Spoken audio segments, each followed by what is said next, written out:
and who has the power now on the mountain in the Himalaya? I think there's no single point of power. I think that what you see on the mountain right now is the high-end Western operators. The Western operators that have survived are either running very niche trips or they're very high-end operators that are doing a level of luxury and service that I think still a lot of that clientele still wants to have a Western guide. But the vast majority of Everest climbers and the vast majority of the decisions made on the mountain are all controlled on the north and on the south by companies with Nepali ownership. And the majority of those companies have ethnic Sherpa ownership.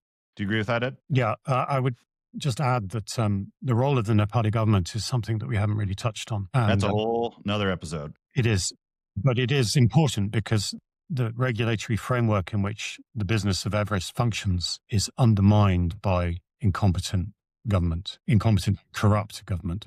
And what's interesting with that too, just to kind of bring things full circle, we talked earlier a bit about how certain people from other ethnic groups in Nepal, like Rise and others, haven't necessarily had the same purchase on the mountain, haven't become the same climbers to the same degree or entrepreneurs to the same degree that the Sherpa community has. I think that it's easy to say that Sherpas are genetically predisposed to altitude. That's led them to be involved in the mountain. But I think there's also an internal colonialism might be putting it too strongly. But there are barriers within Nepal society that keep people with different ethnicities from moving in between different social strata and that kind of thing. And that also applies to the government because, interestingly, in Nepal, the government tends to be run by Kathmandu-centric Hindus, which the Sherpas are certainly not.